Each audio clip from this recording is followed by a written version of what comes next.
Hey guys, this is Ryan from Imonolith. You're listening to the Metal Teddy Bear Experience.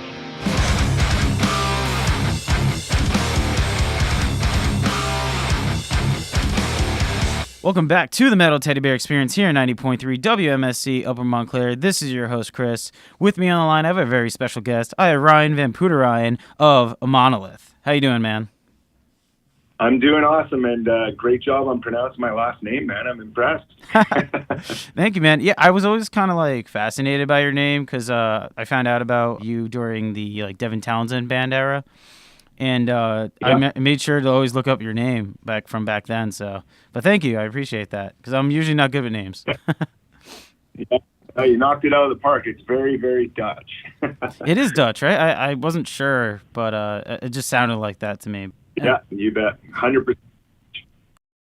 Fun fact: I actually got to meet you when you played with Between a Bear and Me at PlayStation. We actually got to meet outside. I don't know if you remember that. I mean, you met a lot of people that night, but it's just fun that I actually get to speak to you again, and this time I actually get to interview you, you know? Yeah, I remember that show. And you know what? Was that the time, was Brian there, the bass player? He's actually the guitar player in Monolith, Beef. Because I think may have met you before we were actually going out to check out the Empire State Building, I think.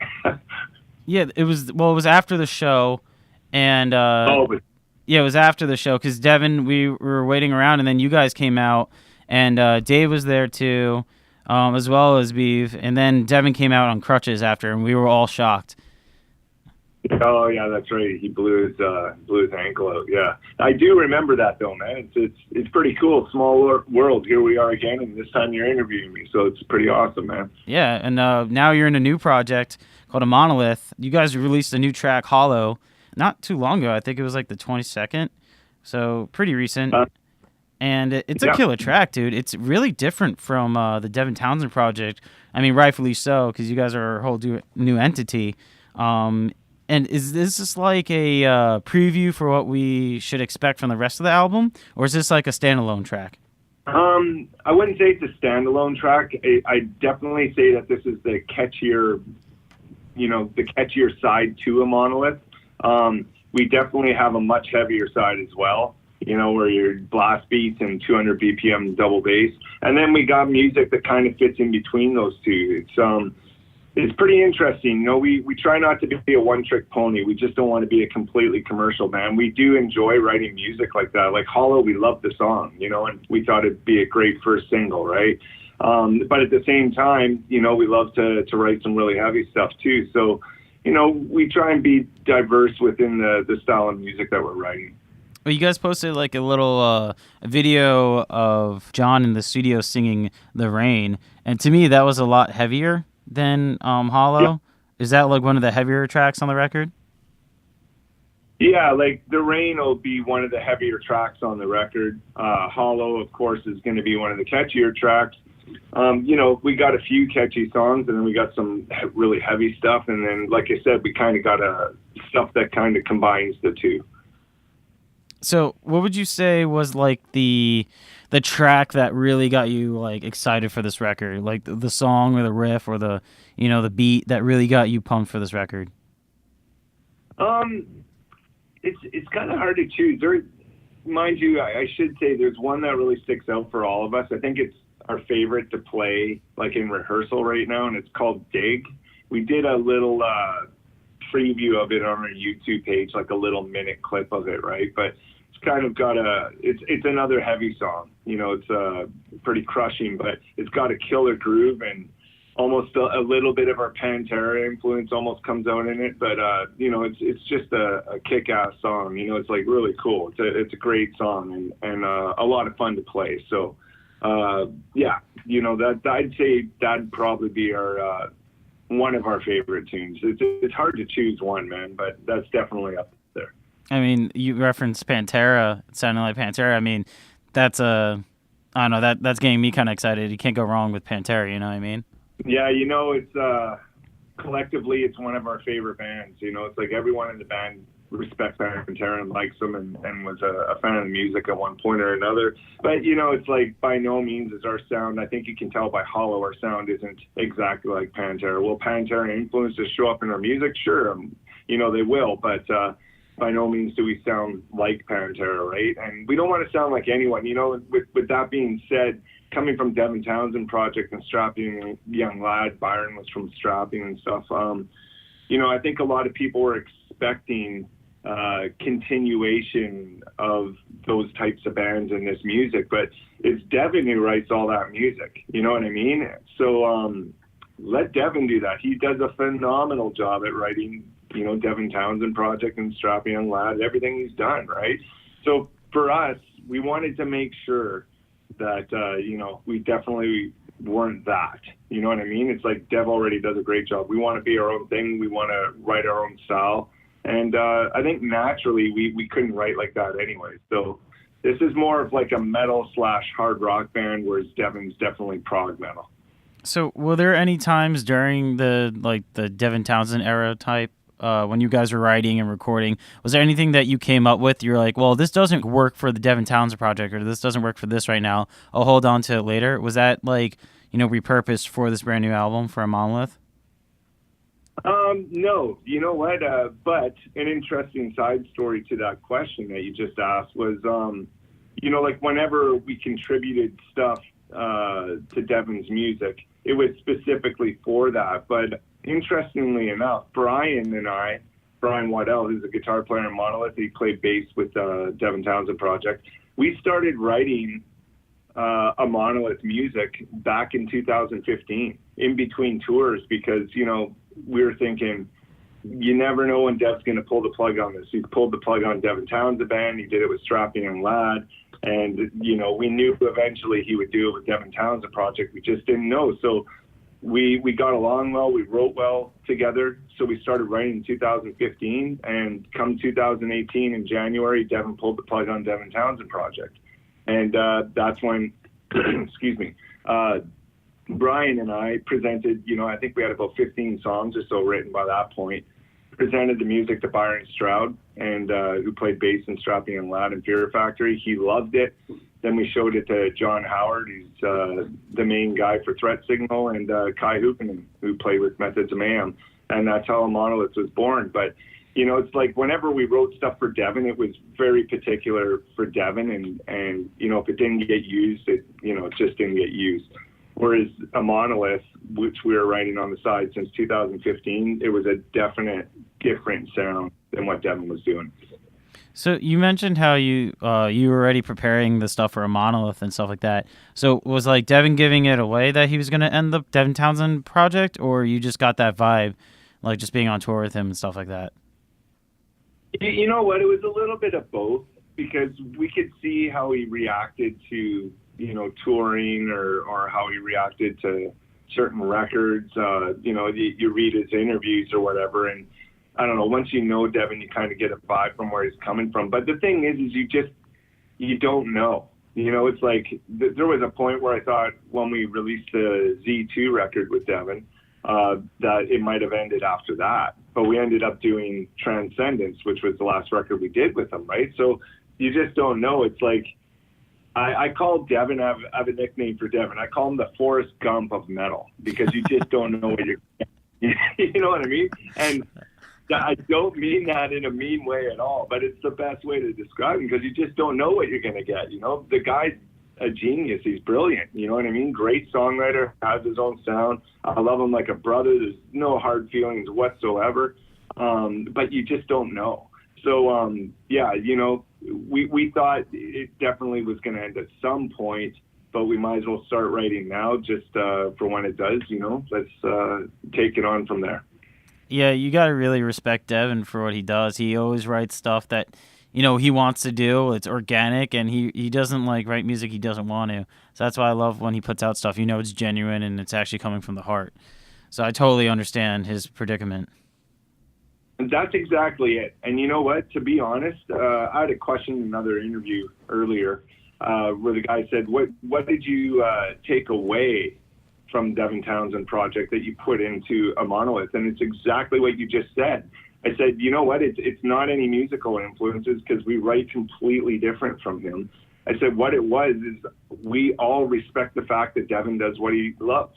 You know what I mean? And we want to do the same thing. We knew that a lot of Devin Townsend or Strapping or Fear Factory fans might not like what we're doing because it's not going to be that. We're writing music that we truly love. This is who we are. We're taking our influences, and this is what Imonolith will sound like. So we're sticking with it, you know, and going with it. So I totally respected that about Devin the whole time. He did what he wanted to do, you know, and that was a great thing that we took away from the Devin Townsend project. And then maybe you guys can tour together one day. You never know. You never know, right? It's like, man, I never say never. You know what I mean? And it's like I said, Devin's a brother to us, man. It's like, if that happened, it'd be an honor. If it doesn't happen, it's just, you know, it's like we're on different paths now. He's going to continue to do what he's doing. He has his new record coming out, which I know will be awesome. And we're working to get our new record out, which will be out this summer. So exciting times for Devin and for us. So did you guys release a album title yet? No album title yet. March 6th, we go into the studio to finish recording the rest of the record. And then, you know, it's got to get mixed and mastered, do all the CD artwork, all that stuff. So there's no date yet, but I'm assuming in the next couple months, we'll have a date ready for the summer. It will be summer 2019 that this album comes out, though. Summer. Okay, so I thought everything was already recorded and ready, and you guys were just like doing the slow stages over like ready to release the album title and like, you know, the album release date. Like I thought it was all done. Yeah, we did a little bit differently. You know what? We released a single just because it's taken us a year to put everything together. And we just wanted to get a single out there because the people who support us, they're just like, come on, give us something, you know? So we're like, here you go, we'll give you the single. The plan is to release another single just after we finish recording, it all gets mixed and stuff. And then shortly after, we'll release the record. Also, I had another question about, you said like you were going to finish it up. How many tracks do you have finished or like complete? Like, is everything just like in its demo stages and everything has to be tracked, or is like everything not written? Yeah. At this point, I think we had 17 or 18 fully written songs. Our producer bounced it down to 10 songs that we're doing for the record. So there will be 10 songs on the record. And, you know, the others are just, we're just going to leave. Maybe they'll show up on a second record or maybe bonus material. We'll see. But, yeah, we had a ton of music fully written, and the 10 songs are chosen. We're just rehearsing the heck out of them. And we'll be in the studio in March to finish the rest of the record. Were you, like, pressured to put out, like, a music video for your single, or is that something you guys wanted to do? No, that was right from the beginning. We wanted to do that. There was no question. It's like, we're going to release a single, and we're definitely going to do a video with it because we had a great idea for it with a awesome producer, video producer, and it worked out great. We loved the video. And you guys are self-released, right? No label? Yeah. We chose to do that. You know, it's like, it's totally different these days how the music industry is working. So we had the means to be able to do it on our own, and we decided to go that way. And right now it's been a great move, you know, and that's nothing against labels or anything, because labels are very powerful. They can get you a lot of things, but it's just changed a lot how you sign deals and stuff. It's not like how it was 20 years ago, you know, and because we tour with Devin Townsend Project, we made a ton of connections in the industry. We're able to do it independently. You know, we have a lot of amazing people working for us, big connections, and we're using them. So, you know, we're going to give it a shot here. We're going to see how it goes. And, you know, we're not saying no. If a label comes out and we're doing really well and they want to offer a really good deal, then yeah, we'll look at stuff. But at this point, we're pretty happy about going independent. We're very happy with the results with Hollow so far. Oh yeah, like you said, you've been around for so long. You have so many connections now. You kind of really don't need a label at this stage. I mean, sometimes labels really help. Like you said, it really depends on your situation. But like right now, seeing the video, seeing the single, the production level, I think you guys are doing fine just by yourselves. Yeah, thank you very much, man. That's exactly it. We didn't cut any corners. We hired the production team of Brian Howes and Jay Van Poederooyen.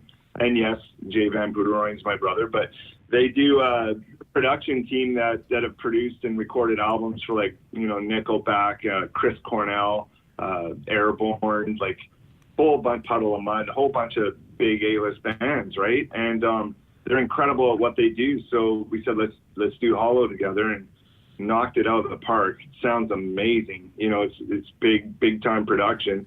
And the rest of the album is going to sound exactly like that. We have Jay Van Poederooyen producing, recording, and mixing the record. So we're beyond stoked about that. So same with the video. We didn't cut any corners. We're doing this, at the best quality we possibly can. And, we definitely want to make an impact. And I know you said in March you're going to be hitting the studio, but are you guys going to release like another single, like maybe like a lyric video before then? Not before then. We're going to ride out Hollow for a bit here, and it's doing really well. We just found out like 2 days ago that it charted number 6 on the NACC charts, the top 30 heavy charts, and we're like, what? That's awesome, right? So we're going to keep that going and trying to, drag that out for a while, and then we'll definitely want to release a single once we finish recording. The other thing too is we have some shows lined up in Canada. We're doing a show February 23rd in Vancouver, March 1st in Calgary, Alberta, and then March 2nd in Edmonton, Alberta. So we got to prepare for those as well. So we got a lot on our plate right now, but once that all calms down, we get out the studio and stuff, we'll be looking at releasing a second single and then following up with an album. For anyone tuning in right now, you're listening to 90.3 WMSC up in Montclair. This is the Metal Teddy Bear Experience, and I have Ryan, the drummer of Imonolith, on the line. So during my show, I like to ask 3 random silly questions. Are you ready to take part in that? You bet, man. Let's do it. All right. So the first one's pretty easy. I'll go easy on you on the first one. Do you button your shirt top down or bottom up? Oh, wow. That's a good one. I'm trying to think about it because I rarely wear button shirts. I'm a T-shirt guy all the time. So let's see if I do it. You know what? I'm bottom up, man. Bottom up. Really? Bottom up. See, everyone I was talking to at work about this, because I like to test out the questions first to see if they're really dumb. And everyone was kind of like debating about it. And a lot of people were like top down, because I'm a top down kind of guy. Because if I go bottom up, I'll mess up completely. Like I can't get straight. Like I can't do it. But it's funny that you can do it bottom up. It's impressive. There it is. Maybe it's because I'm a drummer. I got to use all my limbs, and the coordination thing. Exactly. Question number 2. What song would you pick to be the soundtrack of your life? Wow. Okay. Oh, what would it be? You know what? My favorite band of all time is the Beatles. And I know a lot of people probably be shocked by that because they're like, hey, this guy plays in a metal band. But I'm all about great songs. I don't know. I think a song like Let It Be from the Beatles, it's a great song, great lyrical meaning, and it's just like go through life and do the best you can and, let it be from there. It's just like you got to make the most of every single day, right? So I'm a big Beatles fan. I love that song, and there's some cool lyrical meanings behind it. Hey, there's a positive message behind that song and the lyrics. Like from the question stemmed from like I was talking to my friend and he was just saying some like really like sad, funny things, like not too sad, like it was kind of sad and funny. I was like, dude, the soundtrack to your life is probably The Sound of Silence, by Simon Garfunkel, and it was so funny. Yeah. Me and my friends, I was like, I gotta ask. So I like your answer a lot. Yeah. Cool, man. Thanks. And question number 3, the last question. What is the most memorable prank you've seen on tour? Memorable prank. Oh, my God. I play with Devin Townsend. It's endless. Holy. A lot of them I can't talk about on the air, though. Oh, are they too explicit? Yeah. Aw. Not in a sexual way, but just like pretty crazy stuff. Okay, so let me think. What would be a good prank?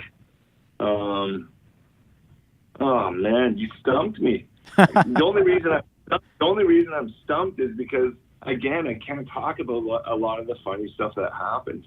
I don't know, man. Like one time I was doing a sound check, mind you, Devin wasn't there when this happened, but it was on April Fool's Day, and I go to do sound check or whatever, and it's not even that great of a prank. It's kind of a lame story, to be honest, but they just put all this glitter all over my heads, but in between, like in the grooves where the skin and the rim are. So when I went to do the intro for this first song, there's just glitter everywhere, and I couldn't get it out of my clothes. It would come off my skin. It's like, man, I was a glitter dude for the next 3 days, right? It was all in my bunk on the tour bus, and so but that's like bottom of the barrel, man. Like the stuff that went on in that band is pretty funny, all in good fun. But again, it's like some of the stuff a lot of it I can't talk about on air. Although you might see videos. Was like Devin the prankster, or was it like the tour dudes, or was it like Dave and Beeve and all that? You know what? Everyone got into it. It's like it was pretty funny. The text would get right into it. Dev would get right into it. Dev was hilarious, man. He would do some pretty funny stuff. But yeah, it was everyone. Crew guys, tour manager, Dev, all the band guys. We just take turns. It's like, sometimes, Beeve would go to bed or something, and they'd fill up his pillow with like potato chips. So when he went to put his head, just be crunch, crunch, crunch, crunch,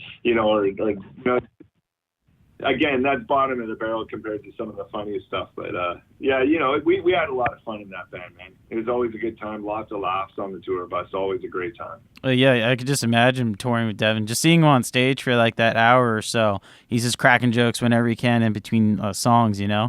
It's pretty great. So just imagine touring with him.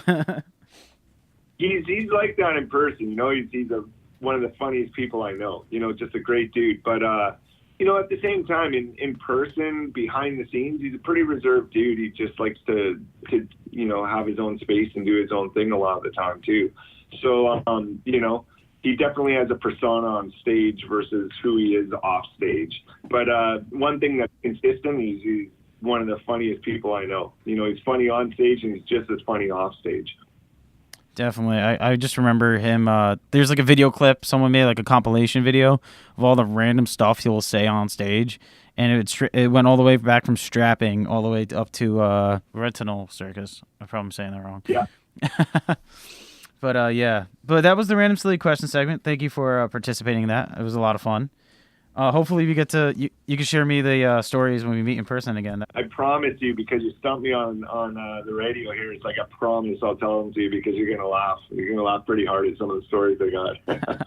Looking forward to it, man. So yeah, before we leave, do you have anything else you want to talk about? You said you had 3 shows lined up, right, in the end of February? Yeah, we got February 23rd in Vancouver, BC, our hometown here. March 1st is going to be Calgary, Alberta, and then March 2nd is Edmonton, Alberta. And those are just warm-up shows to get the music out there, see how the crowd responds to it and all that stuff. And, we just want to play live again. The last time I played a live show, and this is the longest break I've ever had in probably 20 years, is December 31st, 2017 with Devin Townsend Project. That was our last show ever in Columbus, Ohio. So I am just itching to get out there to play live. So, I can't wait, and it's going to be a lot of fun. And, once we get this album out, the plan is to tour nonstop with this band. That's all we want to do, is go all over the States, Europe, Australia, Japan, you name it. We want to go everywhere, England, you name it. But, the other thing I'd want to say too is thanks to you, and thanks to all the people out there who are supporting us. The bottom line is we can't do this without you guys.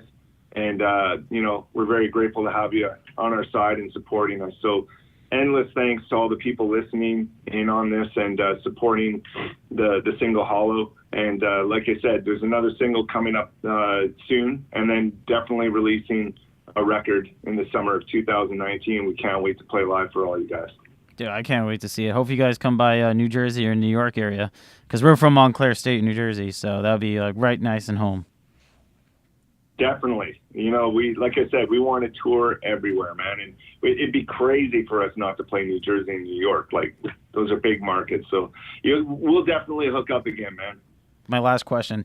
Do you guys ever hear a fan, when you come to New York and New Jersey, yelling Sumeria? Did you guys ever hear that guy? Because that guy was me all the time. You know what? We've had a few people yell that out. And interestingly enough, we did play Sumeria a few times live. What? Which was a heck of a song live, man. Yeah. Well, I was super bummed. I saw you guys with Gojira, and I was like, okay, they're definitely going to play Sumeria because Joe is on that, and they're definitely going to play a Blood and Salt because Joe's on that, and Devin's here. They're playing the same tour. I'm like, it's going to happen. And I was telling all my friends, I'm like, dude, it's going to happen. Watch. And you guys didn't play it, and I was just shocked. And I never got to ask Devin or any of you guys why, but now I have the chance. So why was that? I honestly, that's a question you'd have to ask Devin, because he was always in charge of what songs he wanted to play, so I thought we would have played Sumeria myself. I was like, what a perfect opportunity to do it. And it's a heck of a song, man. It's like it's a lot of fun drum parts in there that Dirk came up with that I got to learn, and it was a crusher live, right? But I was surprised too, man. But maybe Dev thought it was a bit too pretentious to do that. I don't know. But yeah, we did play it live a few times though. But maybe it could have like it might not have gone over well too. That might be another reason why Dev didn't want to play it again. I don't know. But yeah, because you guys did the 4 nights in London, right? You played all the records. You played like Deconstruction and Hole. So I remember watching it live on there, and you guys had like a little floating whale for Joe, which is hysterical. Yeah, that was great. But even though I played half of that record, I recorded half that record. Those 4 London shows, Dirk actually ended up playing the full show. He had to learn my parts, like Planet of the Apes, The Mighty Masturbator, all those songs. He had to learn those from my drum parts. And because we just couldn't fit the 2 drum kits on the stage. It was a pretty small venue. DTP wasn't as big back then. So he ended up doing all those. But yeah, the floating whale thing was hilarious. I got to watch that from the crowd, and it was a great show. Is that something Dev thought of? Oh yeah, for sure. That's of course. That's just the comedic side coming out there, right? So he got a good kick out of that for sure. So good, man. But yeah, that was my last question. And I just something because I would actually yell it in the crowd so much that my friends were like, "Dude, shut up! You're being obnoxious." So it was funny. I was wondering. I'm like, I wonder if they ever hear me because I'm pretty loud right now. But good thing you didn't, because I don't want to be that obnoxious fan in the crowd for you.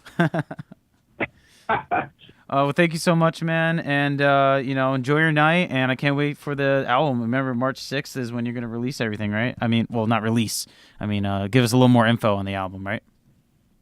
Yeah, March 6th will be when we're actually back in the studio finishing up the album, because we did some of it with the production team, but March 6th we're going in and we're finishing it up. Right now we're in heavy pre-production stage.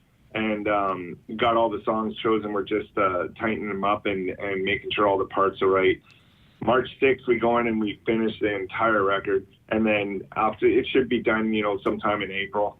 And then at that point, we'll probably have a good idea of a release date for summer 2019. Well, dude, I can't wait. I'm pumped. So I hope March comes by quick. There'll definitely be a ton of updates for you guys.